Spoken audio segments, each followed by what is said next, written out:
Muy buenas noches y bienvenidos todos a Movimiento Galimplant y Movimiento Endogal. Hoy tengo el placer de tener aquí acompañándome al doctor Pablo Castelo y a la doctora Yaiza Cuba, que nos vienen a hablar pues, de tratamientos pulpares en dientes deciduos y definitivos jóvenes. Y bueno, hola Pablo, hola Yaiza, ¿qué tal? Hola. ¿Qué tal? ¿Cómo ¿Todo estáis? bien? Muy bien. A tope, Bueno. estamos. Bueno, pues nada, vamos a dar ya comienzo a este webinar. La primera en hablar será la doctora Yaiza Cuba, que he hecho una pequeña selección de su amplio currículum y tengo el placer de presentarla hoy aquí con nosotros, que llevábamos tiempo deseando tenerla aquí. Creo que es una profesional excelente que nos va a aportar mucho hoy y ella es licenciada en odontología por la Universidad de Santiago de Compostela. Tiene también un máster en odontopediatría integral y hospitalaria por la Universidad Internacional de Cataluña.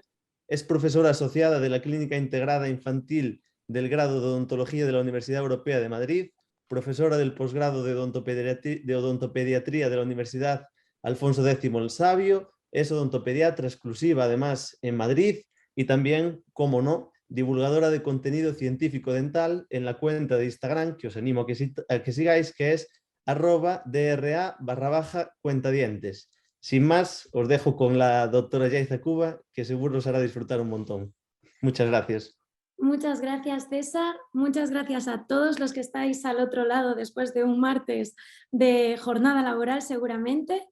Gracias también a Endogal y Galimplant pues, por tener en cuenta a mi persona para poder abordar un tema que creo que nos atrae a todos y un poco hasta que nos trae de cráneo, en concreto a los odontopediatras que quizás hemos evolucionado menos que la dentición del adulto y en concreto la dentición joven que a continuación el doctor Castelos abordará.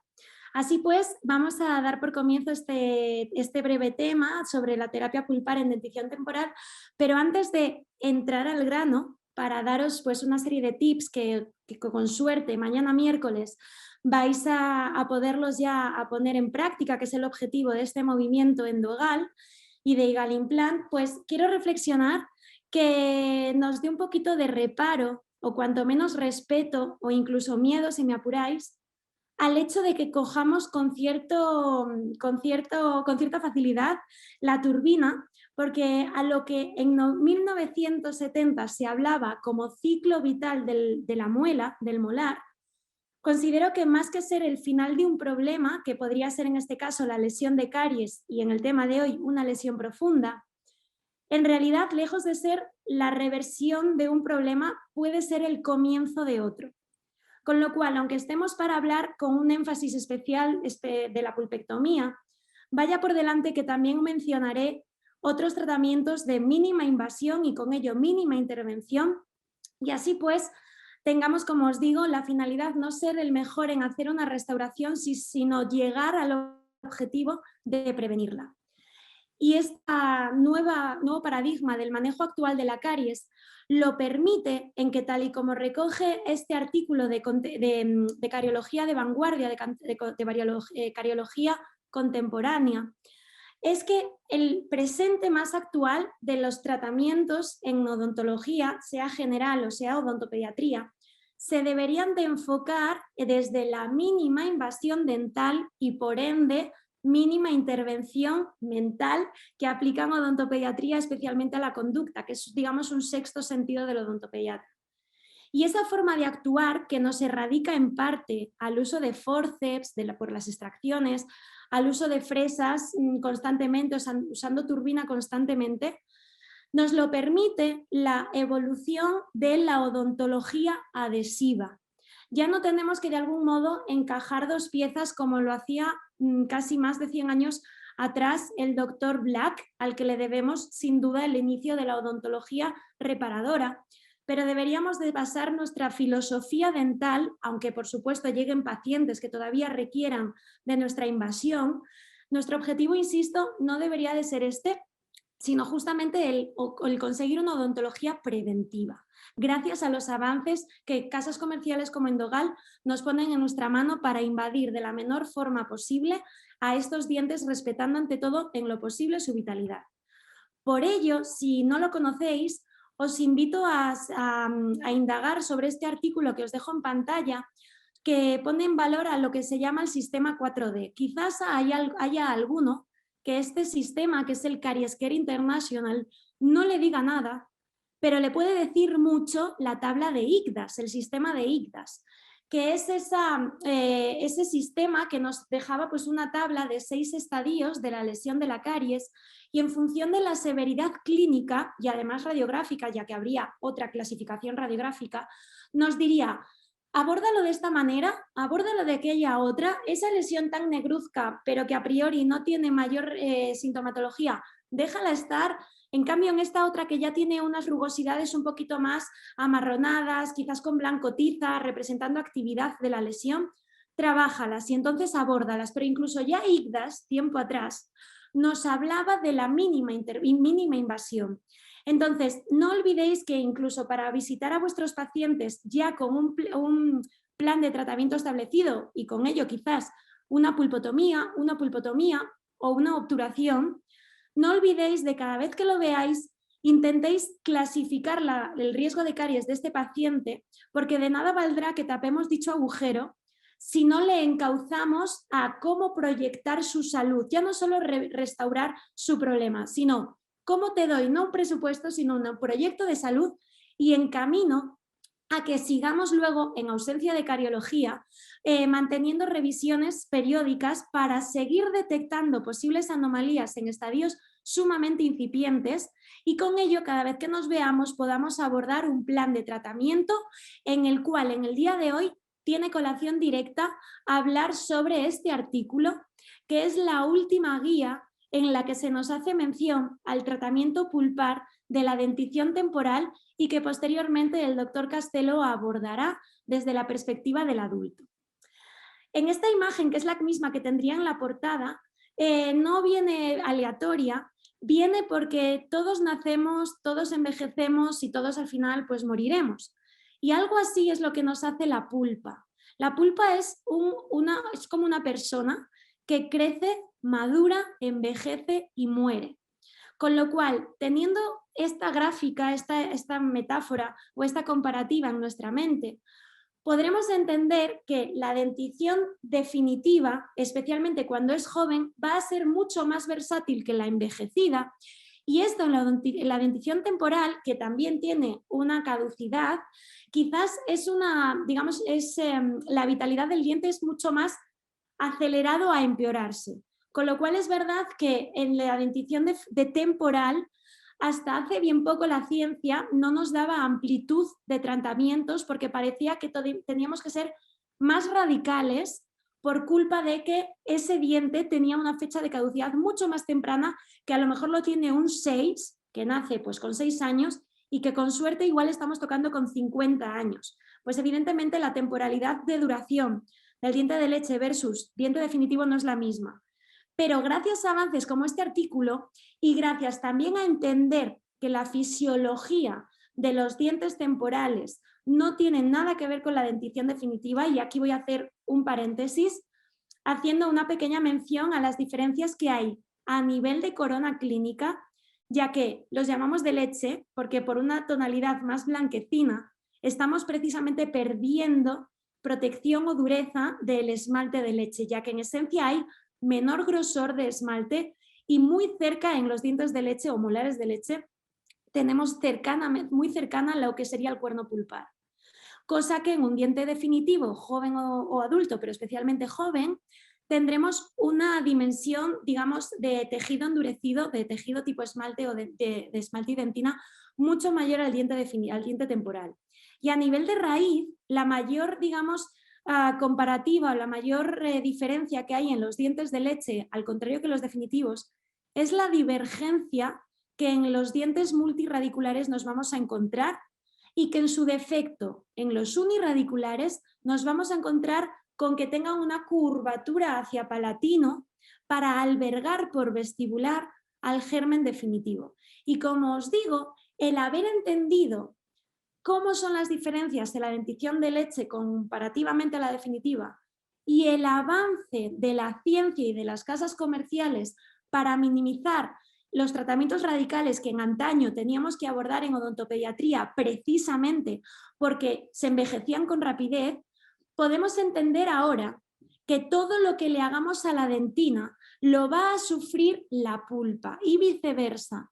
Por eso, y entendiendo y clasificando o entendiendo la diferencia que digo entre la dentina afectada contra la infectada, que es la que desde luego sobra y la que en los nuevos artículos se le nomenclatura como dentina superficial cariada, que es la que sobra, y es la profunda cariada la que debemos de respetar, entendiendo esto y que a nivel histológico no hay claras diferencias entre pulpa y dentina, tendremos a su vez mayor, digamos, respeto, insisto, a erradicar toda cobertura que a lo mejor en color no es agradable, pues esta dentina que es terciaria y que es un poco amarronada no nos gusta, no genera ese grito dentinario que tanto de tiempo atrás forma parte de la odontología y que ya fue y no tiene cabida hoy.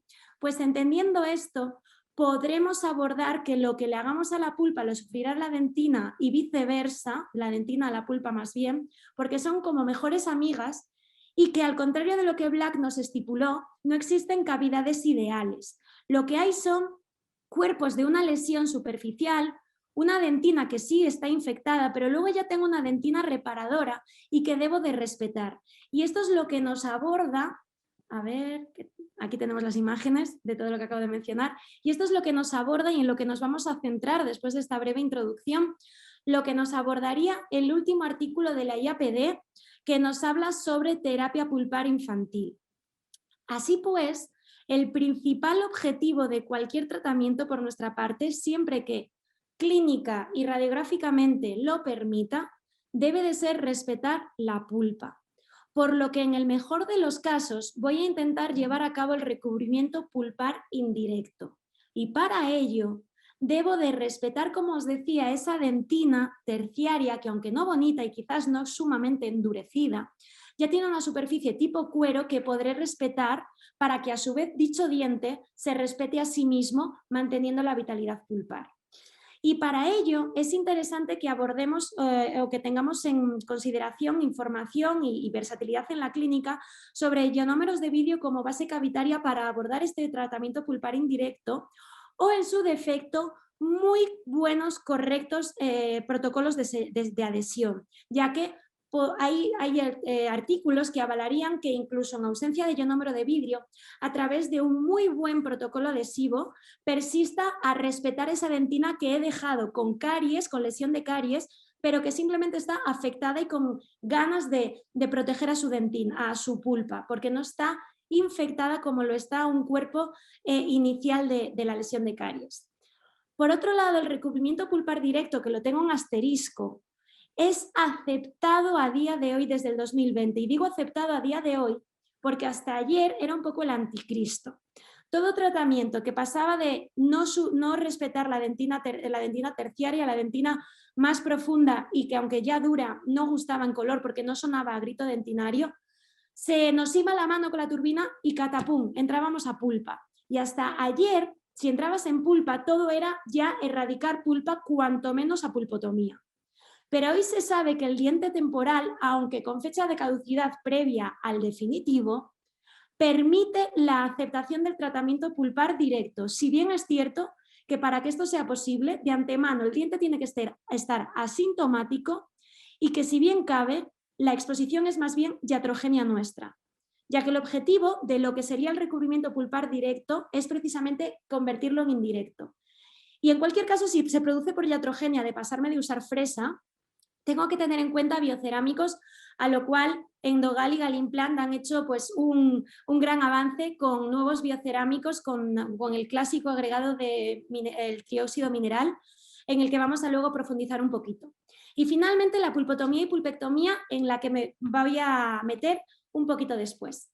Aquí os quiero mostrar alguna imagen cedida por el doctor Iván Varela Neiros, en la que se ve claramente cómo aquí hay una dentina que no es bonita, y que de hecho tiene transparencia pulpar, pero con el fin, y dado que está asintomático previamente esta pieza, yo quiero respetarla, no quiero profundizar, porque si sigo limpiando hasta que me quede ese dentino, ese grito dentinario, voy a llegar con total seguridad a la pulpa. Y en realidad, a nivel radiográfico, tenía la versatilidad de haber podido evitar tocar pulpa, ¿de acuerdo? Ya que oficialmente tengo la retracción del cuerno pulpar con una presencia de dentina esclerótica por encima que insisto que debo respetar.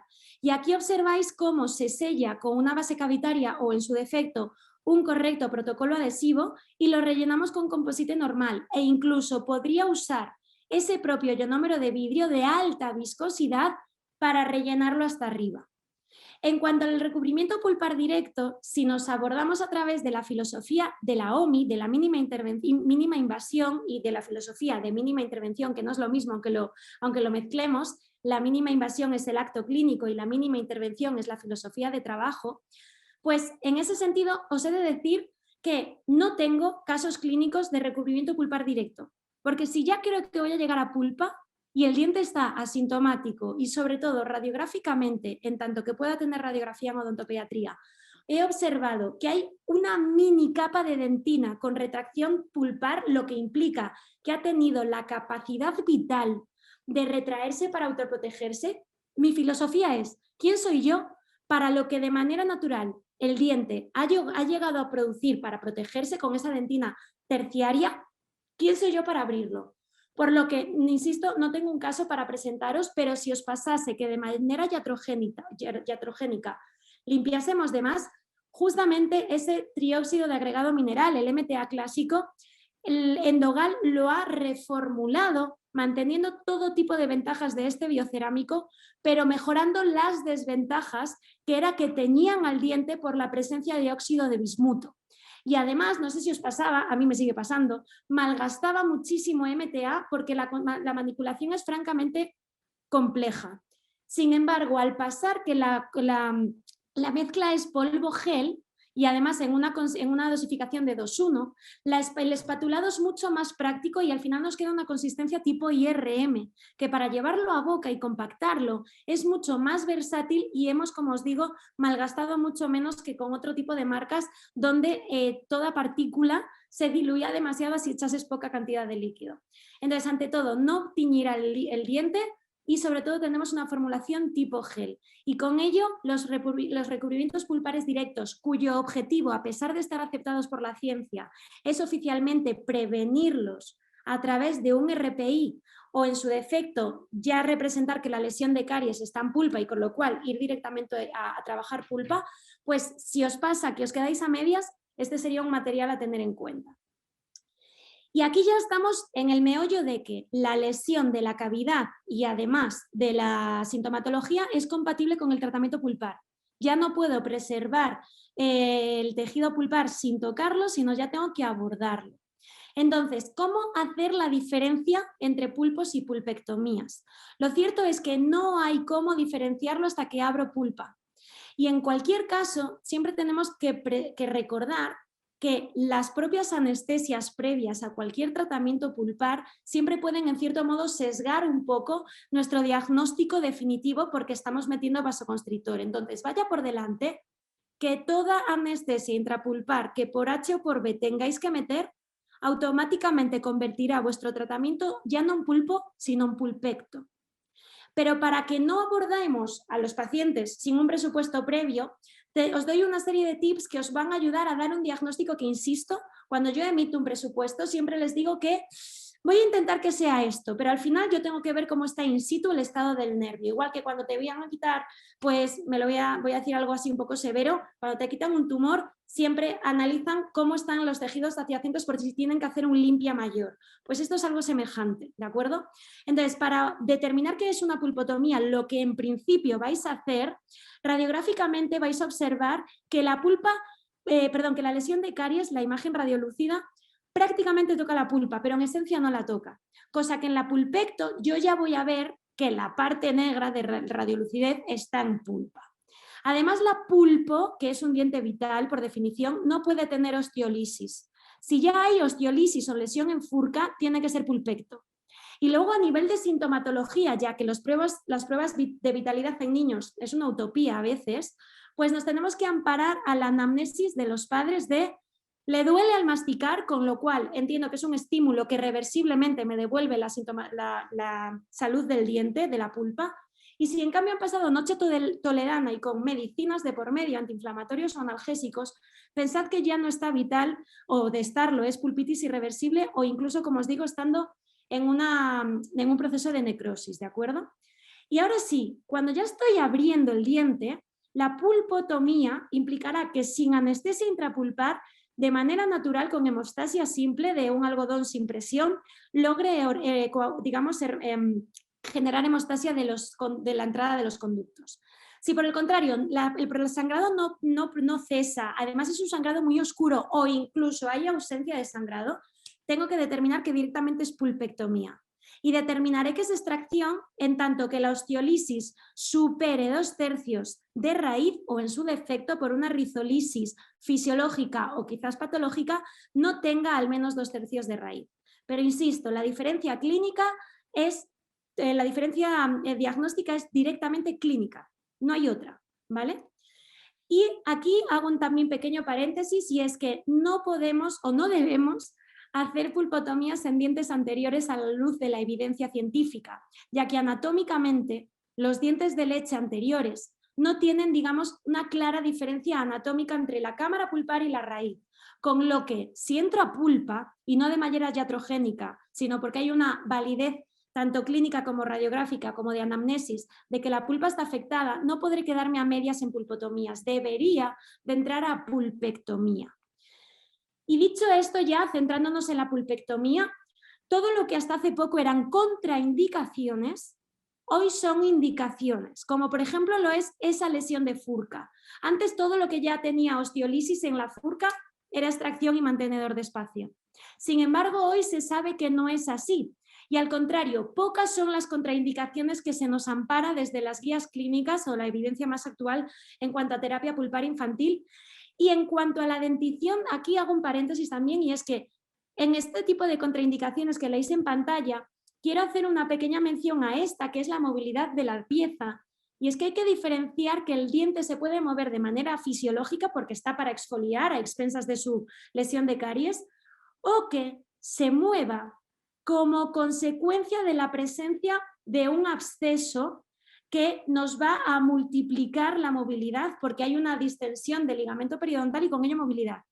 Pero es que esa movilidad, si es justificación del absceso y no de otra cosa, se va probablemente a revertir si la pulpectomía está debidamente trabajada. Y a colación de ello os presento esta imagen también del doctor Iván Varela, en el que lo que en su día hubiese sido extracción para muchos compañeros, después de una pulpectomía, y que de hecho esto se mueve, claro que se mueve, esto es una bolsa tremenda con absceso, pues deja de moverse y ya está apto para ser restaurado.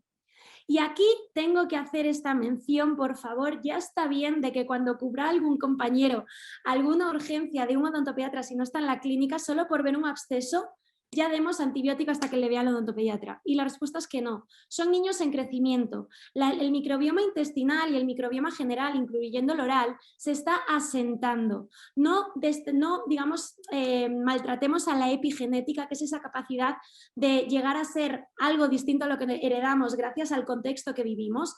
Y es que el uso indiscriminado de antibioterapia nos va a explotar en la cara en unos pocos años. Entonces necesitamos que crezca una edad infantil, unos niños sanos para llegar a una edad adulta sana. Y en ello está en que si el niño no está con algún problema sistémico, tipo inmunodepresión, pasando por un proceso oncológico, o que incluso no debute con ningún signo o síntoma sistémico tipo fiebre o celulitis facial, un absceso como el anterior no requiere antibioterapia. Y esto no lo dice la Sociedad Española de Odontopediatría, a la que me debo, sino a EDE, que es la Sociedad de Endodoncia y que por lo tanto muchos de los odontólogos generales debería de ser una página de referencia. Y a colación de estos abscesos, y entrando ya al paso a paso de la endodoncia, y ya creo que me quedan, espero, 10 minutos, entendiendo que aunque haya absceso y entendamos que hay una necrosis, nunca debemos de evitar la anestesia, tanto por evitar el mal ratito de la anestesia al niño, o para que los padres, pues estando un poco quizás reticentes a que el peque llore o estas cosas, nunca debemos de cometer tremenda negligencia de abordar una pulpectomía así esté trabajando sobre diente necrótico, porque lo que nunca podré tener es la garantía de cuál es la zona pulpar necrosada. Con lo cual, sobre todo en un molar, puede que el absceso salga pues, por la raíz mesiovestibular, por ejemplo. Pero a lo mejor la raíz palatina está totalmente vital, con lo que tocar una pulpa con tremenda inflamación e infección es ver las estrellas. Así que en lo posible, por favor, no obviemos a la ciencia ni a la histopatología, y cuando se gangrena una raíz no implica que lo esté en el resto, e incluso puede que la necrosis no parta en la envergadura total de dicha raíz en la que debuta el absceso. Así pues, entendiendo que nuestro paciente está debidamente aislado, y ya no solo lo hablo por contaminación cruzada a la cavidad, sino especialmente por el producto que vamos a usar, que es entre otros el hipoclorito, y que nos genere pues, un susto en un niño que está constantemente moviéndose y que pueda deglutirlo. Con lo que partimos del perogrullo de que este paciente no solo debe de estar anestesiado, sino que debe de estar con aislamiento absoluto. Y ya hemos limpiado primeramente nuestra lesión de cavidad, nuestra lesión de caries, he hecho una cavidad como si fuese una pulpotomía, pero sabiendo que es pulpecto porque ha presentado las características mencionadas, y voy a hacer lo que se llama permeabilidad, el patency. Hasta la fecha, lo que teníamos para abordar la preinstrumentación eran limas manuales que tenían pues una resistencia un poquito dudosa, ya que en punta tenían pues calibres del 8, del 10, incluso a veces usábamos del 6, que en odontopediatría es francamente complejo, y yo no os voy a mentir, usaba a veces la del 10 y la del 15 y casi forzando para permeabilizar, y llegó la lima preca, que tiene un 12 en punta pero una conicidad de 1. Con lo que no está de algún modo contorneando ya el conducto y por lo tanto no lo está fragilizando, pero tiene una resistencia tal por tener un 12 en punta. Entonces la lima preca, sea para pulpectomía o sea para endodoncia de adultos, francamente os la recomiendo. Es ver la luz a cosas que se nos doblaba con solo meterlo en la boca, y que mientras buscábamos en esa sangre proliferada al conducto, que no veías, casi que la doblabas porque ibas un poco a saco para agilizar los tiempos, que en odontopediatría, si más cabe, son más oro que en cualquier otro caso. Pasada la permeabilización o el patency, llegaríamos a buscar la longitud de trabajo o conductometría. Y aunque también parecía un poco como una utopía valorar que los localizadores de ápices fueran una posibilidad en odontopediatría, pues lo son, y además nos lo avala la ciencia, no como que sean la panacea, pero sí que ponen en valor que reduciremos tiempos que tan oro son en odontopediatría, y reduciremos la radiación, que al igual que esa antibioterapia que a veces damos por exceso, también puede, pues oye, hay que hacer radiografía cuando hay que hacerla, pero si tengo alternativas para en algún caso ahorrarlas, pues eso que me llevo. Por lo tanto, el uso de localizadores de ápices es una posibilidad actual, no utópica ni de ciencia ficción, sino realista, de la odontopediatría más de vanguardia. En cuanto a la irrigación, tema controvertido donde los haya. Este artículo que veis en pantalla no es un artículo de alto factor de impacto, pero creo que la pregunta que se hace no es la mejor que puedo hacer en este apartado. ¿Cuál es el irrigante ideal para pulpectomía en dentición temporal? Creo que esa pregunta nos la hemos hecho todos, o la hemos hecho debate en algún grupo de compañeros de endofrikis o de odontólogos frikis, y lo cierto es que, insisto, este artículo no es de alto factor de impacto, pero en su mismo resultado reconocen que es necesario seguir indagando cuál sería el ideal. Pero profundizando en artículos de mejor metodología, nos recomendaría, pese a que a lo mejor nos explote un poco la cabeza porque puede daros susto, el uso de hipoclorito al 1 hasta el 5.25%, y dentro de esa concentración hasta preferible es la alta concentración del 5.25, y aunque la lejía conejo la tenga, no os la recomendaría porque no es un producto dental, es un producto de limpieza con otra serie de excipientes que no ha sido aprobado por la FDA. Luego os recomendaría no usarla y que usarais hipoclorito sanitario. Quiero poneros este vídeo brevemente en el que se está comparando cómo hipoclorito al 2% diluido o al 5,25 hacen la misma función, que es al final erradicar no solo la parte microbiológica, sino también la orgánica de la pulpa, porque la clorhexidina sola no elimina la pulpa. Entonces solamente debería de aplicarse en casos muy extremos de conductos pues muy amplios, porque quizás tienen una osteolisis bestial y estamos haciendo una pulpectomía heroica, pues ahí si os da el miedo, vale, pero la ciencia no lo avalaría el hipoclorito, y el hipoclorito preferiblemente al 5%, porque mirad cómo ya la pulpa desapareció de vuestra pantalla en la derecha y aún se sigue degradando en la parte izquierda. Y justamente para que se os reduzcan los miedos de que se pueda producir una extravasación a lo que sería la parte inferior del ápice, justamente la clave está en usar jeringas de salida lateral, como las que tiene Endogal. Y en cualquier caso, en toda la literatura científica, o al menos en mi revisión personal, solo he encontrado el artículo que tenéis en pantalla, donde solo en un caso se registra una extravasación de hipoclorito en un niño pequeño que con antibioterapia y seguimiento se revierte, con lo que miedo el justo. Y entonces, dado que hay unas herramientas como es la salida lateral y además topes para no llegar a longitud de trabajo con la irrigación, debemos de abordar, como os digo, ese hipoclorito a alta concentración para reducir los tiempos y garantizar la mayor posible desinfección posible. ¿Con qué instrumento? Pues aquí vendría la evolución máxima o la revolución de la odontopediatría, y es que hasta la fecha utilizábamos instrumentación de adulto y al fin llegó la revolución de la lima pediátrica.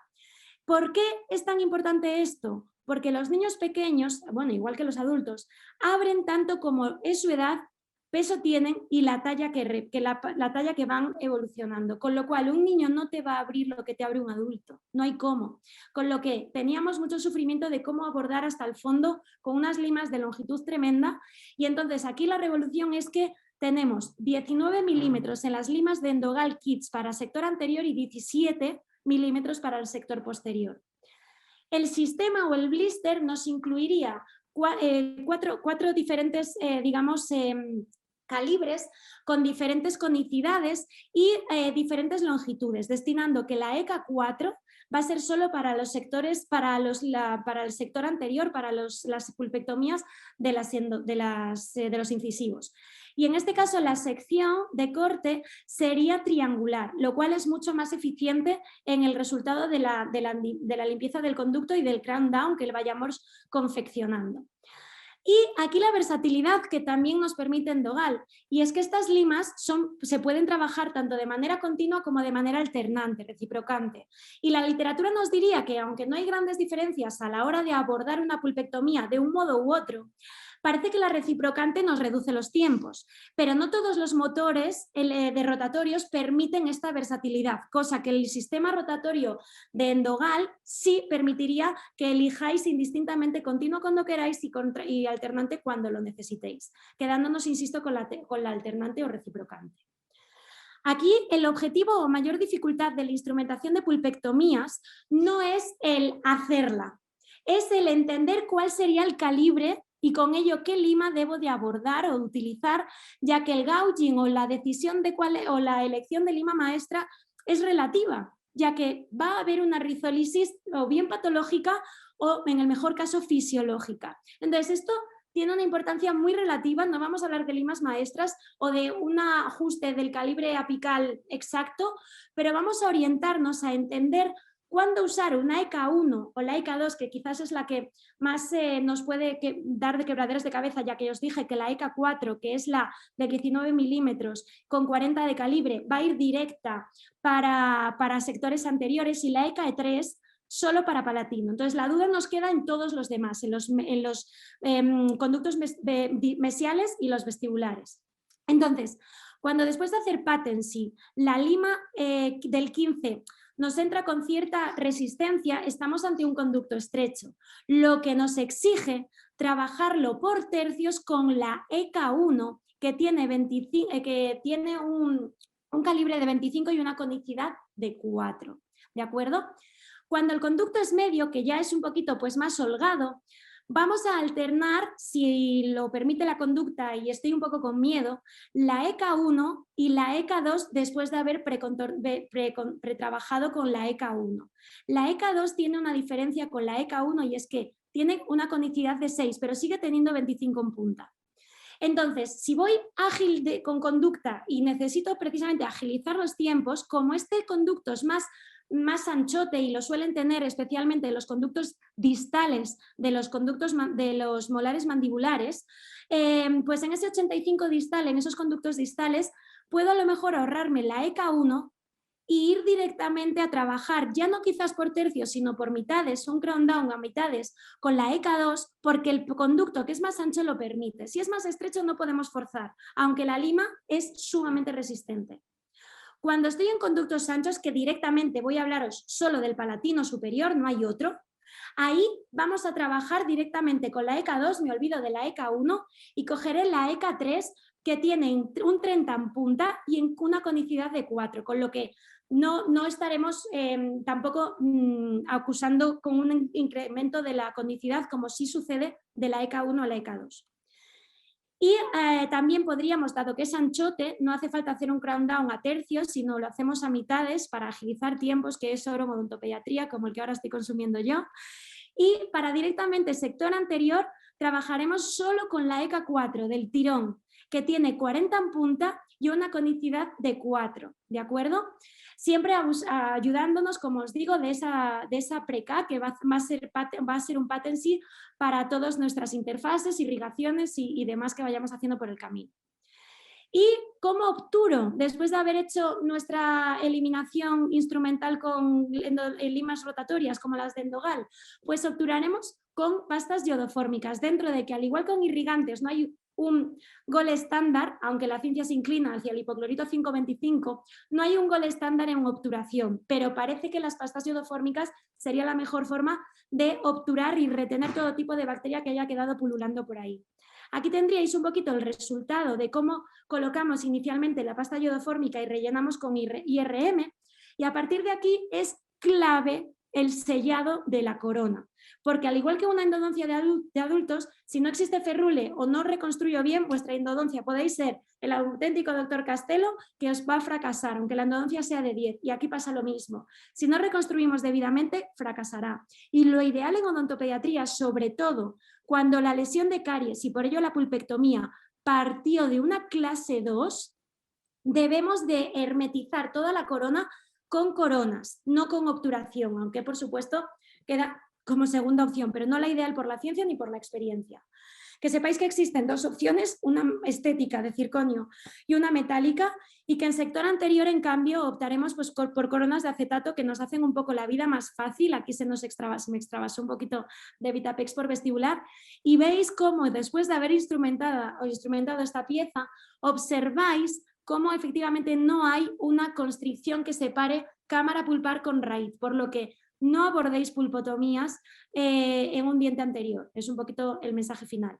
Ahora bien, aunque tanto yo como el doctor Castelos hemos intentado dar en la menor brevedad de tiempo una serie de tips para poder abordar mañana vuestra cariología que se os presente con afectación pulpar, vuestro objetivo de verdad no solo debería de ser mantener la vitalidad pulpar y por lo tanto hacer ante todo RPIs, y cuando no quede otra, entrar entonces a pulpectomía, ya que la pulpo tiene una especie de sesgo implícito por anestesia, y el recubrimiento pulpar directo, aunque viable si utilizo biocerámicos adecuados, el objetivo es que como se produce por iatrogenia, el objetivo es que no la hagas. Pero más importante aún que ser el mejor en ello, es que lleguemos a erradicar el problema y no ser tapa agujeros, sino llegar a evitar el problema. Y con todo ello, muchas gracias. Discúlpame sobre todo, Pablo, por la demora, por haberte robado 10 minuticos, y queda a vuestra disposición al final de la charla del doctor Castelo para cualquier duda o sugerencia. Muchísimas gracias, Yaiza. Ha sido un placer escucharte y bueno, te pido que te mantengas ahí hasta el final para que puedan hacernos las preguntas y hacer al final, bueno, las respuestas a las mismas. Y sin más demora, pues doy paso al doctor Pablo Castelo. Voy a súper resumir también su trayectoria. Él es profesor de endodoncia de la Universidad de Santiago de Compostela, es codirector del Máster Internacional Teórico Práctico de Endodoncia Avanzada y Odontología Restauradora y Estética, y muchísimas otras cosas más que si ahora me pusiera a anunciar, pues perderíamos mucho tiempo. Así que no voy a detenerme más y ya te doy paso. Pablo, muchas gracias y adelante. Bueno, gracias a todos por estar aquí, gracias César por la presentación, gracias doctora Cuba por esa maravillosa charla, ¿no? Que yo creo que nos ha servido un poquito para actualizar a todos los conocimientos en este tipo de tratamientos. Y ahora, bueno, nos toca hablar un poquito de la parte de dientes definitivos, ¿vale? Entonces, bueno, esto va a ser un poquito el índice que vamos a llevar, hablaremos un poquito de apicogénesis, luego de materiales biocerámicos, de apicoformación. Dentro de apicoformación hablaremos de tapón apical y de revascularización o revitalización. Y luego ya tratamiento de conductos, y también hablaremos del gran problema que tienen todos los biocerámicos, que son las tinciones que presentan, ¿vale? Entonces, bueno, en primer lugar, voy a minimizar aquí en la pantalla. Ahí está.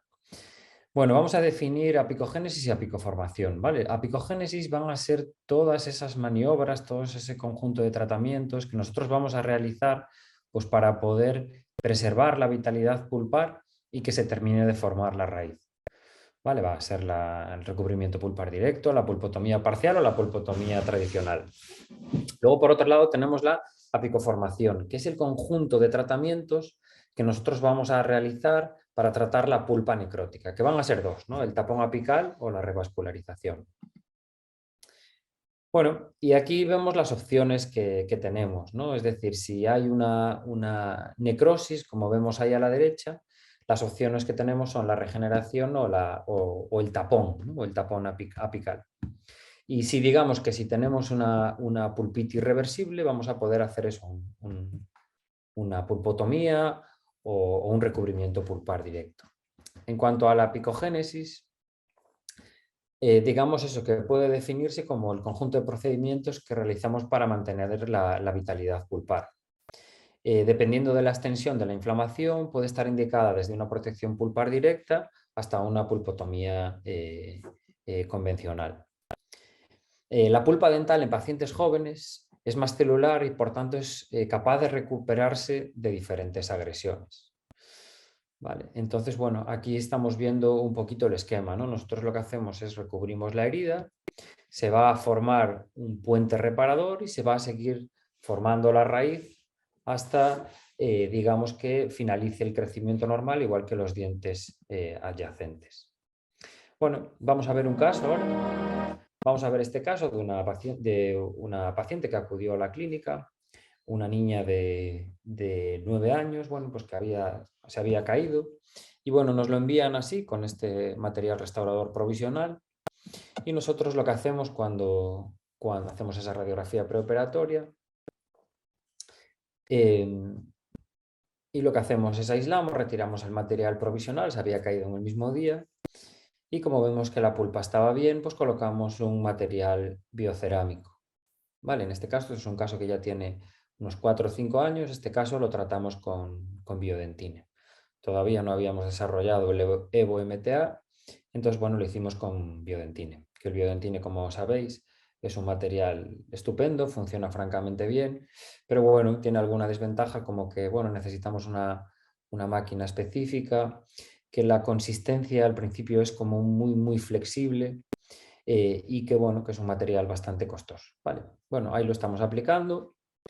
Posteriormente lo que hacemos en este tipo de casos es colocamos un flow autoadhesivo o un vidrioinómero, ahí lo estamos compactando con un microbrush, ¿no? También por si tiene un poquito de exceso de humedad. Y después lo que hacemos es aplicamos un flow autoadhesivo o un vidrioinómero y luego ya realizamos el procedimiento adhesivo normal. ¿Vale? Aquí vemos cómo aplicamos este flow autoadhesivo, ¿vale? Que nos gusta utilizarlo pues, para este tipo de casos o para, digamos, la capa más profunda cuando vamos a realizar la técnica de walking bleach, de blanqueamiento interno. Voy a darle un poquito aquí para adelante, damos luz, ¿vale? Y aquí, digamos, esta es la restauradora que nos queda después de realizar el tratamiento. Esto es con luz polarizada, hicimos un collage con el fragmento que se había caído, ¿vale? Ahí veis el collage. Esto es inmediatamente después. Y este es el control a los 2 años, que bueno, mantiene un buen estado. Y vemos la terminación, cómo se ha terminado de formar la raíz correctamente, ¿no? En este caso ya tenemos ahora el control a 4 años. Vale. Y bueno, en este artículo del International Endodontic Journal, que salió el año pasado, en abril del año pasado, bueno, lo que veíamos es que los resultados eran similares para pulpotomía parcial y para pulpotomía total, ¿no? Y lo que se observaba es que tanto con MTA como con Biodentin, la estabilidad estructural y la capacidad de sellado eran mejores con respecto al hidróxido de calcio, ¿vale? Ahí vemos los porcentajes, ¿no? El hidróxido de calcio, 74%, y el MTA del Biodentin, un 90%, ¿no? Entonces, bueno, sabemos que funcionan mejor. Bueno, ¿y qué son estos materiales biocerámicos? Bueno, pues tanto el primer material biocerámico que digamos que se utilizó, el más conocido, el más estudiado, es el MTA tradicional, ¿no? Y posteriormente el más estudiado es el Biodentin. ¿Pero qué son estos materiales? Bueno, pues son materiales en base a silicatos, son silicatos di y tricálcicos. Y son unos materiales que funcionan muy bien porque son unos materiales bioactivos, ¿vale? Aquí si veis en la imagen de la derecha, eso que está de oscuro es el MTA, y la parte que está debajo, es esa parte que veis morada, es cemento que se forma, es decir, el material es bioactivo, permite que se formen, que se acoplen células sobre su superficie, después se forma el ligamento periodontal y posteriormente hueso, que es eso azul que veis ahí, ¿vale? ¿Y por qué funcionan tan bien? Bueno, pues por esta bioactividad y la capacidad para crear posteriormente esa capa de hidroxiapatita cuando entra en contacto con el fluido tisular, ¿vale? Por tanto, se llaman cementos de reparación biocerámicos hidráulicos. ¿Por qué? Porque digamos que se hidratan, se añade agua, digamos, adquieren agua y sueltan iones calcio. Por eso va a ser altamente biocompatible, osteoinductivo, osteoconductor y va a contribuir a la capacidad de sellado. Y funciona muy bien en contacto con pulpa y en contacto en una zona donde no hay contaminación bacteriana y están en contactos con hueso. El problema de estos materiales es en el espacio crítico, en la zona de la cresta ósea y en la zona de los tejidos supracrestales de inserción. ¿Vale? Aquí vemos otra imagen donde vemos MTA en la parte de arriba, cómo se forma cemento, PL, ligamento periodontal y posteriormente bone o hueso. ¿Vale? Y bueno, esta es la evolución de nuestro material. Nosotros desarrollamos un material sin óxido de bismuto y lo que queríamos era un material que se mezclase y que funcionase muy bien. Y aquí lo vemos, ¿vale? Como digamos que colocamos una cucharita del producto, dos bolas, dos gotitas de gel, es polvo gel, se mezcla muy fácil. Podemos, incluso si queremos compactarlo un poquito con una toronda de algodón, y luego la ventaja que tiene es que se lleva con muchísima facilidad, incluso pues para llevarlo para cirugía apical, que haya mucha gente pues que le gusta llevarlo como se hacía tradicionalmente con el IRM, ¿vale? Entonces es un material que se maneja muy bien. Bueno, y ¿cuándo vamos a hacer apicoformación? Bueno, también indicaros que acabamos de sacar un libro hace poquito, el profesor Martín Viezma y yo, donde todos estos procedimientos están un poquito ampliados. Entonces, bueno, si a alguno le interesa, pues que sepáis que aquí podéis tener también mucha información. Bueno, la apicoformación, digamos que va a ser el tratamiento que vamos a realizar cuando el diente no está formado del todo y existe una necrosis pulpar, ¿vale? Vamos a intentar inducir o permitir la formación de una barrera calcificada que permita el desarrollo completo de las raíces. Y aquí, bueno, tenemos dos opciones, ¿no? Desde realizar un tapón apical o una revascularización o revitalización. ¿Cuándo vamos a hacer uno u otro? Pues va a depender del grado de formación radicular, ¿no? Es decir, desde mi punto de vista, las tres imágenes de la izquierda son claramente para hacer una técnica de revascularización, las dos imágenes de la derecha son para hacer un tapón apical, y digamos que esta tercera imagen, empezando por la derecha, se podría tener dudas, ¿no? Aunque bueno, normalmente en este tipo de casos optamos por una revascularización, ¿vale? Bueno, vamos a empezar por el tapón apical. Bueno, la técnica normalmente lo que hacemos es desinfectar muy bien todo el conducto y colocar una medicación de hidróxido de calcio, ¿vale? Y luego en la siguiente visita lo que hacemos es colocamos ese tapón de unos 3, 4, 5 milímetros de MTA, ¿vale?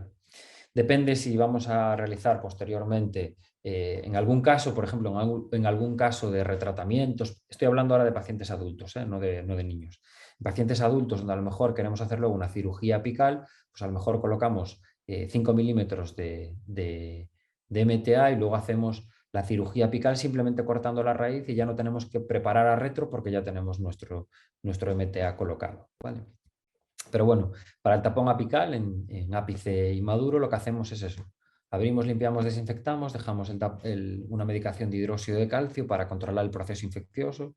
Es muy importante llevar el hidróxido de calcio hasta la constricción apical y luego en la siguiente visita limpiamos este hidróxido y colocamos el MTA, ¿no? Por ejemplo, este caso, ¿no? Aquí vemos como bueno, una necrosis en ese central por un traumatismo, colocamos el hidróxido de calcio y luego colocamos el MTA, ¿vale? En este caso llevamos ese primer incremento de 2 milímetros, luego aplicamos esa barrera de, pues eso, de 4 milímetros aproximadamente y luego rellenamos el resto del conducto con gutapercha. Vale, muy importante para este tipo de casos usar magnificación y un espejo correcto, ¿vale? Este espejo es de la casa, lo lleva la casa Endogal y Galimplant. Es un espejo que tiene una luminosidad muy alta, hasta el 50% mayor, con lo cual, junto con unas lupas o obviamente con un microscopio, vamos a conseguir tener una muy buena visión. Y otra cosa muy importante es el hidróxido de calcio, que tenga la consistencia adecuada, ¿vale? Que sea fácil de llevar y que tenga unas cánulas muy finitas para poder llevarlo hasta la constricción, ¿vale? Este es el hidróxido de Endogal, que tiene una consistencia desde mi punto de vista óptima, ¿no? Y que nos permite llevarlo con facilidad hasta la parte final. Si el hidróxido de calcio no entra en contacto con los tejidos, no va a hacer nada. Es fundamental que entre en contacto con los tejidos periapicales. Tampoco hay que pasarnos, pero debemos llegar hasta abajo en el conducto, ¿vale? Y bueno, fijaos en este estudio también del Journal of Endodontics del año pasado, donde se ve que incluso se utiliza durante un largo periodo de tiempo para dientes necróticos con periodontitis apical y donde digamos que se ve en la discusión que nos habla de esas propiedades antimicrobianas, antiinflamatorias y osteoinductivas. Por tanto, siempre una muy buena opción. Y luego en la siguiente visita colocamos el Evo MTA, que es digamos el material que hemos desarrollado. Y lo vamos a llevar en conjunto con atacadores que tienen que estar muy bien calibrados. Para eso es importante fijarnos en la radiografía preoperatoria y luego introducir, digamos, pues limas para ver cuál es el calibre. Y estos son los 4 atacadores de Endogal, ¿no? Pues que tiene pues desde de diferentes diámetros, 35-70, 40-80, 50-100 y 60-120, con la parte fina de níquel titanio para realizar la técnica de ola continua y la parte gruesa pues para este tipo de casos, ¿vale? Y luego, bueno, lo vamos a llevar siempre con un transportador, ¿vale? Hay diferentes transportadores en el mercado y si no tenemos, podemos utilizar las jeringas de punción lumbar, que digamos que nosotros podemos customizar, tienen un diámetro finito y bueno, es una alternativa, ¿no? Podemos cortar la punta y dejar que el émbolo sobrepase esos 2 milímetros con respecto a la porción digamos exterior. Eso lo podemos customizar muy bien en la clínica digamos con una fresa de tallado de prótesis y bueno, cogemos nuestro EVO-MTA y lo llevamos hasta la porción apical y lo compactamos bien con nuestros atacadores. Es una opción barata y sencilla, ¿no? Bueno, y la otra opción sería la apicoformación, ¿no? De la apicoformación sería la revitalización o regeneración.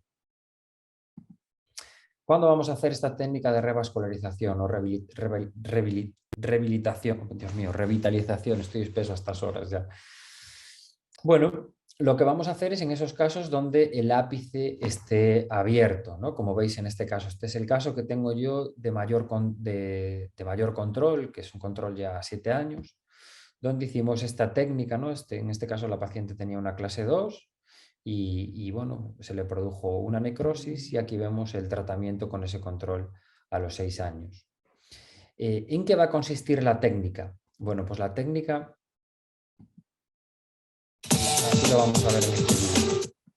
Este es este mismo caso que acabamos de ver. La técnica consiste en, aquí vemos el absceso que presenta la paciente, es decir, estaba necrótico y aparece con este absceso.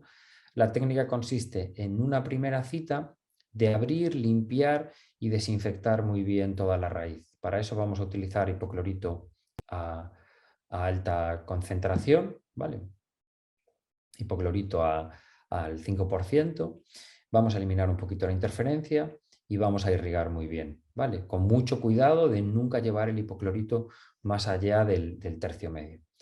Antes se utilizaba una pasta triantibiótico de ciprofloxacino, metronidazol y una tetraciclina, pero hoy en día el protocolo ha cambiado y se utiliza hidróxido de calcio, ¿vale? Entonces se deja este hidróxido de calcio, se deja más o menos 3 semanas y a las 3 semanas lo que se hace es se anestesia sin vasoconstrictor. Esto es muy importante porque luego vamos a inducir un sangrado. Aquí fijaos en el caso como ya desaparece ese absceso apical, y en esta segunda visita lo que se hace es se dedica mucho tiempo a eliminar este hidróxido de calcio solamente con EDTA, no con hipoclorito de sodio, porque si no nos vamos a cargar también las células pluripotenciales. Por tanto, anestesiamos sin vasoconstrictor y irrigamos solamente con EDTA, ¿vale? Le dedicamos muchísimo tiempo a la irrigación y la activación del irrigante, ¿vale? Hasta que desinfectamos bien, ¿vale? Y luego vamos a inducir un sangrado. Este sangrado lo vamos a inducir pinchando en la porción apical, y luego es muy cómodo aquí colocar una esponjita de colágeno y sobre esta esponjita de colágeno colocar ya nuestro material biocerámico, ¿vale? Que sepáis que en este tipo de casos la tinción va a ser mayor, ¿vale? Porque si ya el biocerámico tiñe, si el biocerámico, digamos que se hidrata con sangre, digamos en esa fase de fraguado, nuestro diente va a oscurecer. Y hay que tener muchísimo cuidado en el sector anterior, mucho cuidado, ¿vale? Y digamos que la esponjita de colágeno nos va a prevenir de que haya pues mucha tinción, ¿vale? Bueno, ahí vamos a avanzar un poquito en el caso, tenemos ahí nuestro biocerámico y luego ya sería hacer la restauradora y controlarlo, ¿no? Como hemos visto en las anteriores imágenes. Bueno, y ya por último sería realizar tratamiento de conductos. Y me gustaría compartir este caso con vosotros. Es un caso de un paciente pues, que venía con esta caries en el 6 y bueno, decidimos, presentaba cierta vitalidad pulpar en los conductos y decidimos hacer, como veis aquí en la imagen, una pulpotomía y bueno, fuimos controlando el caso. Pasó un año, pasan otros años, fue haciendo el recambio, ¿vale? Y el diente en principio estaba bien. Y ahí fue, digamos, un poquito avanzando el proceso, hasta que cuando pasan 6 años desde que hicimos el tratamiento, pues aparece una necrosis, como veis aquí, ¿vale? Pero bueno, como veis también, las raíces se han terminado de formar. Por tanto, aquí sería el momento de realizar el tratamiento de conductos, ¿vale? Y bueno, y aquí lo vamos a hacer, y lo vamos a hacer pues como hacemos siempre los tratamientos de adultos en dientes definitivos, ¿no? Vamos a utilizar las limas de Endogal que hemos desarrollado, es decir, todos los productos de Galimplant y Endogal, tanto los implantes como el material de endodoncia, los hemos desarrollado pues siendo materiales de máxima calidad, pero a un precio bajo, ¿vale? A un precio justo. ¿Vale? Entonces, bueno, es un material de muy buena calidad que funciona muy bien y a un precio muy razonable, ¿vale? El más económico del mercado. Lo podéis ver accediendo a la web de Endogal y Galimplant y ahí podéis ver todos los productos, ¿vale? Bueno, y aquí en primer lugar lo que hacemos es eliminamos un poquito la interferencia con nuestro instrumento X o 2509, 25 en punta y 0,9 de conicidad. Son instrumentos que tienen tratamiento térmico, se encuentran en fase martensita, entonces fijaos ahí como incluso lo podemos precurvar un poquito para acceder con mayor facilidad a las raíces mesiales, ¿vale? Entonces, bueno, la secuencia habitual es una lima 1503, 2004, 2506, previamente siempre permeabilizando el conducto con nuestra lima preca o con una lima de 8 o de 10, ¿vale? Ahí vemos cómo estamos trabajando y fijaos cómo son instrumentos muy flexibles y muy resistentes, ¿vale? Ahí estamos introduciendo un instrumento de mayor conicidad y bueno, siempre durante todo el procedimiento vamos a irrigar, ¿vale? Y vamos a trabajar también con el motor que lleva Endogal, que es un motor que tiene localizador de ápices incorporado. Por tanto, cuando llega la constricción apical se va a activar este autorreverse, como acabáis de ver ahí, y nunca vamos a sobreinstrumentar. Este motor es uno de los grandes avances desde mi punto de vista, ¿vale? Porque bueno, nos permite, como bien decía antes la doctora Cuba, ajustar bien todos los ángulos y transformar todas las limas si queremos, en reciprocantes, tiene un cabezal muy pequeñito, nos permite muy buen acceso, y a mayores nos permite, bueno, pues trabajar obviamente de forma inalámbrica y controlar en todo momento la longitud de trabajo a la que estamos trabajando. Vale, ahí, bueno, colocamos nuestro hidróxido de calcio, dejamos nuestra medicación, actuar 3 semanitas, vale, y vemos cómo lo hemos llevado bien hasta la parte final de la raíz. Y posteriormente realizamos la técnica de obturación y aquí vemos el control a los 6 meses con la curación del caso. Vale. Ahí se veríamos el caso finalizado. Esta sería la secuencia de Endogal, ¿no? Cuando tenemos el instrumento 1503 para hacer ese glide path después de permeabilizar el conducto, el 2509 para eliminar interferencias, y es un instrumento muy eficaz para la fase hasta el tercio, digamos hasta la mitad de la raíz aproximadamente del conducto para realizar retratamiento. Es un instrumento que retira muy bien la gutapercha. Luego tenemos el 2004, que digamos que es nuestro instrumento básico, 2504 que lo utilizamos en casos donde queramos hacer preparaciones conservadoras o, digamos, si tenemos casos también muy complejos, con mucha curvatura, donde queremos introducirlo antes del 2506. Y luego tenemos los instrumentos de finalización 25, 30, 40 y 5006, que también los podemos utilizar para retratamiento, ¿vale? Es una secuencia, pues, digamos, muy bien pensada, muy versátil, porque nos va a servir para tratamientos sencillos, para tratamientos extremadamente complejos, para preparaciones normales, para preparaciones conservadoras, para tratamientos, para retratamientos, para utilizar en rotación continua o en rotación reciprocante, ¿vale? Lo que veis aquí, un sistema versátil y seguro, ¿vale? Tratamientos y retratamientos, preparaciones normales y conservadoras, rotación continua y reciprocante, ¿vale? Esta es una imagen del motor y me gustaría compartir con vosotros también esta imagen, ¿no?, que veis aquí. Fijaos en la imagen de la derecha. Voy a reducir un poquito, ¿vale? Aquí se va a ver mejor. Fijaos, el instrumento B es un M2. El M2 corta en este sentido, en sentido de las agujas del reloj. Y el de arriba es un recíproco, corta en sentido contrario a las agujas del reloj. Vale, por tanto, es el mismo instrumento dado la vuelta. ¿Qué es lo que han hecho las casas comerciales? Bueno, pues crear un motor, digamos, con un programa capado, donde tú solamente puedas utilizar, digamos, su propio programa para utilizar estos instrumentos. Sin embargo, si tienes un motor como el que lleva Endogal, donde tú puedes ajustar todos los ángulos, puedes hacer que cualquier sistema de instrumentación, digamos, que sea reciprocante, ¿vale? Bueno, vamos a ver este caso, ¿vale? Es un caso de una endodoncia a través de un puente, donde digamos que hay un conducto sencillo y luego vamos a tener un conducto complejo, como lo veíamos en esa imagen, en esa radiografía preoperatoria. Vale, entonces la clave de la endodoncia es siempre esta fase inicial de exploración, negociación del conducto y creación del glide path, ¿vale? Entonces nosotros vamos con nuestra lima pre-K y vamos a explorar cómo es ese conducto. Vale, entonces ahí lo exploramos y si nuestro instrumento pre-K llega con facilidad hasta la constricción apical, va a ser un caso sencillo. Hay veces incluso que no pasamos el 1503 y vamos directamente con el 2004. Aunque normalmente realizamos siempre la secuencia 1503 y 2004, pero si vemos que es un conducto ancho, que nuestra lima pre-K o nuestra lima de 10 o de 15 va muy holgada, es un caso sencillo, ¿vale? Entonces, bueno, podemos ir en rotación continua, ir directamente con el 2004 y luego 2506. ¿Qué es un caso complejo como va a ser el otro que vamos a tratar? Aquí estamos trabajando un poquito con ultrasonidos hasta que conseguimos localizar el conducto, ¿vale? Y cuando conseguimos localizar el conducto siempre vamos a permeabilizarlo y vamos con la lima pre-K.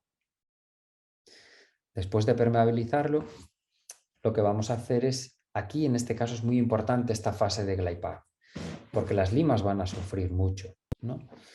Entonces, cuando tenemos un caso complejo, debemos utilizar mejor, ahí vemos esta exploración del conducto, debemos utilizar un instrumento en rotación reciprocante. Aquí veis, es la lima 1503 de Endogal, pero que la ajustamos a 120 horario, 30 antihorario, ¿vale? Ahí está trabajando en rotación reciprocante. Se sabe que la rotación reciprocante es mucho más segura que la rotación continua, ¿vale? Ese movimiento alterno va a proteger frente a la fractura por torsión, que como sabéis, la fractura por torsión es cuando la lima queda trabada en el conducto y el instrumento sigue rotando, ¿vale? Entonces ahí vamos, siempre la misma secuencia, 15.03, 20.04, 25.06, y si es un caso muy complejo, podemos meter el 25.04, ¿vale? En medio. Bueno, y vemos cómo vamos trabajando por ciclos, ¿vale? Bajamos 3, 4, 5 milímetros, podemos retirar, irrigar y volver a permeabilizar para comprobar que el conducto está bien, ¿vale? Siempre trabajamos con este motor, con el localizador incorporado, ¿vale? Siempre con el localizador incorporado y siempre con la función de autorreverse activada para que así cuando lleguemos a la constricción apical se nos active este autorreverse y se nos venga el instrumento hacia arriba y nunca vayamos a sobreinstrumentar, ¿vale? Ahí vemos cómo presionamos un poquito, vemos cómo estamos trabajando en rotación reciprocante y cómo llegamos hasta abajo, ¿vale? Bueno, siempre que hay patología apical o siempre que hay un diente necrótico, a mí me gusta, bueno, siempre, no siempre, pero casi siempre hago los tratamientos en 2 visitas, ¿vale? Me gusta esperar a que el proceso infeccioso remita, ¿vale? Que desaparezca totalmente la sintomatología. Me gusta dejar una medicación de hidróxido de calcio y a las 3 semanas terminar el tratamiento, siempre y cuando no haya sangrado ni supuración y el paciente esté totalmente asintomático, ¿vale? Bueno, aquí voy a avanzar un poquito esta fase de desinfección y limpieza. Y luego en esta segunda visita eliminamos el hidróxido de calcio. Luego vamos a, obviamente, secar, hacer esta irrigación preobturación alternando el hipoclorito con el EDTA. Endogal también tiene EDTA, que lo podéis consultar desde la página. Vamos a secar con las puntas de papel estandarizadas y en este caso pues vamos a obturar pues, con una técnica de ola continua. Aquí veis la gutapercha que lleva Endogal, que bueno, que como veis tiene líneas de longitud, ¿no? Y esto sí que fue una idea mía y yo creo que interesante, ¿no? Que tenga estas líneas de longitud para no tener que estar todo el tiempo calibrando y midiendo la longitud de estas puntas de gutapercha. Bueno, se hace la técnica de ola continua, que ya muchos conocéis, ¿vale? Se selecciona muy bien el atacador adecuado al diámetro del conducto, 4 milímetros, y bueno, y se va a finalizar la técnica, ¿vale? Voy a dar un poquito más hacia adelante, que no os quiero robar más tiempo, y digamos que ahí vemos los 2 conductos obturados, ¿vale? Un conducto sencillo y un caso de un conducto complejo, ¿no? Una endodoncia a través de un puente en un paciente mayor que quería intentar mantenerlo, ¿vale? Y ahí vemos el control a los 6 meses. Vale, interesante esta lima preca, como bien decía Yaiza, porque tiene muy poquita conicidad, tiene un 1% y nos permite avanzar en conductos atrésicos. ¿Vale? Recordar las puntas de gutapercha endogal calibradas, los atacadores y digamos que para retratamiento podríamos utilizar esta secuencia. Ya por último, en cuanto a los biocerámicos, decir que hay que tener mucho cuidado porque todos tiñen, pero tiñen mucho más los que tienen óxido de bismuto, como el clásico ProRoot de Densplay. Y tiñen más si entran en contacto con sangre. Por tanto, ya para finalizar, debemos siempre diferenciar el tapón apical de la revascularización. Esto es, digamos, para evitar que haya mucha tinción con los biocerámicos, ¿vale? Diferenciar entre tapón apical de revascularización. Mayor tiempo con la revascularización, mayor grado de tinción con la revascularización, porque va a entrar en contacto con la sangre. Debemos diferenciar anteriores de posteriores, obviamente, el riesgo estético va a ser mucho mayor en anteriores. El tapón apical en la zona estética siempre debemos pensar en un material libre de óxido de bismuto y colocarlo en la porción apical, ¿vale? En la revitalización, intentar dejar el material al menos 1 milímetro por debajo del LAC, siempre con material sin óxido de bismuto. Y también en revitalización es útil utilizar una esponja de colágeno para evitar el atrapamiento excesivo de sangre durante el fraguado. Evitar el hipoclorito como irrigante final, ya que también aumenta o puede aumentar el riesgo de discoloración. Y una opción que está descrita en la literatura es la aplicación de una capa de adhesivo dentinario 3 milímetros por debajo del LAC para los casos donde vamos a utilizar la técnica esta de tapón apical o revitalización para evitar que haya tanta tinción. Vuelvo a poner aquí el libro. También os animo a los que queráis, tenemos un curso modular en en Madrid de endodoncia, que empieza en abril, y un curso, bueno, también otro en Granada, y también un curso en el que estará también la doctora Yaiza Cuba como profesora, que empezará en septiembre, de odontopediatría, capitaneado por el doctor Iván Varela, que es un auténtico placer tenerlo, igual que la doctora Cuba, porque son dos profesionales magníficos.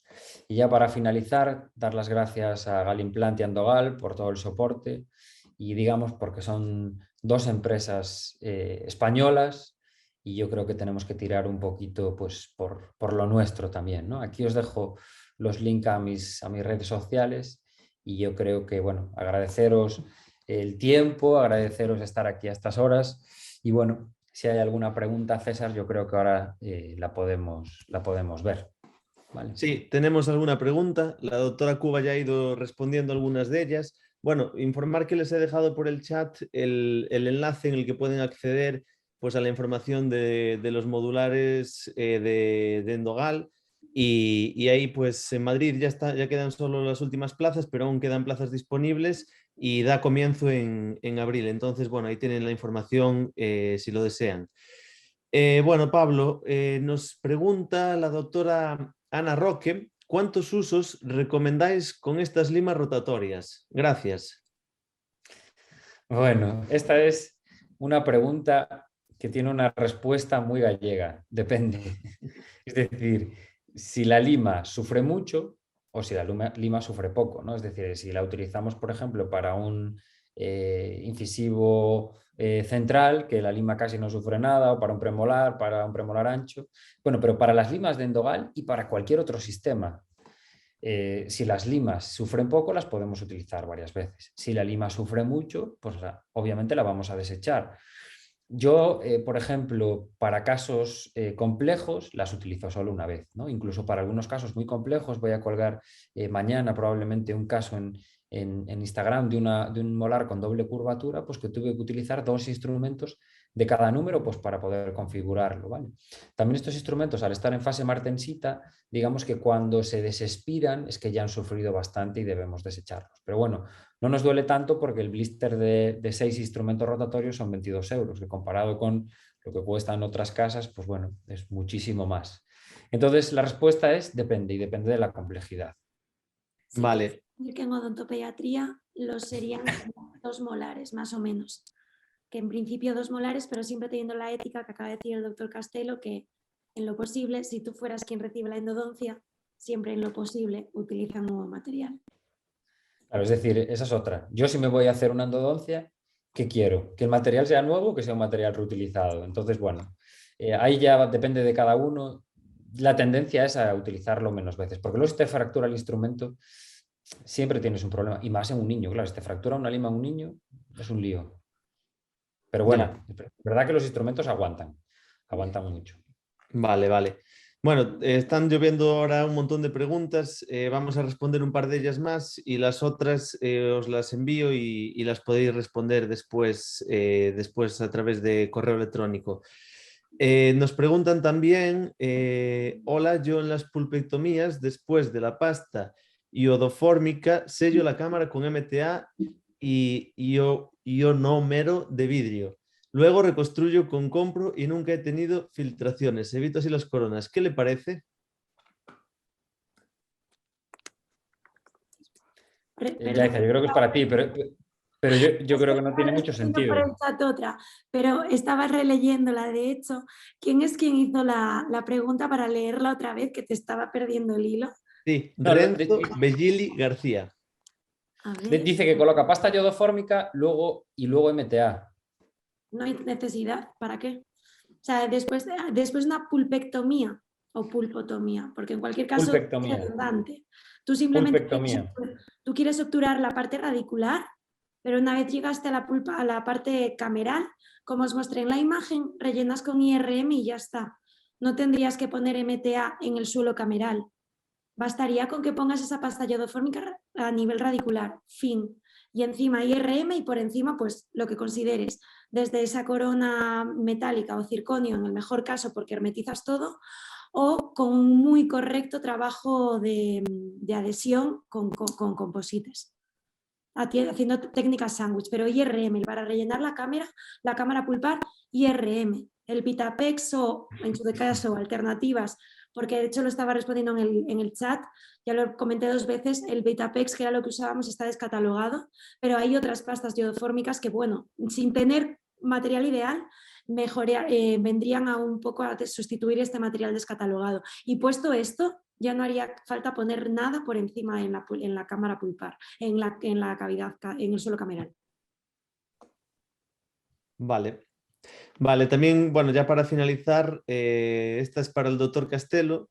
Nos dice la doctora Alicia Moreno, ¿cuánto tiempo suele dejar el hidróxido de calcio intraconducto? ¿3 semanas en todos los casos sería adecuado?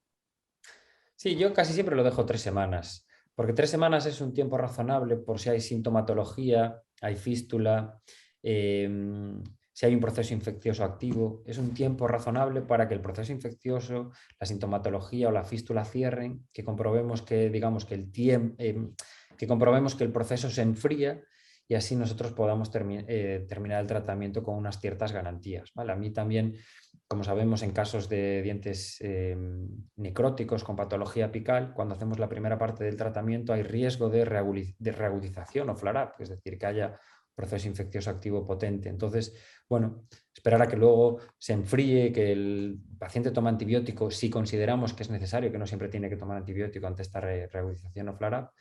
Y bueno, 3 semanas es un tiempo razonable, ¿vale? 3, 4 semanitas, eso es lo que suelo dejar.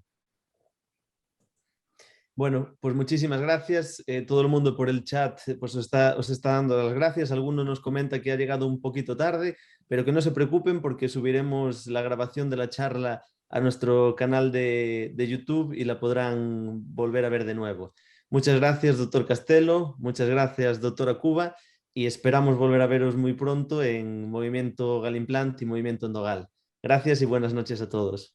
Gracias, adiós. Chao, chao. Hasta luego.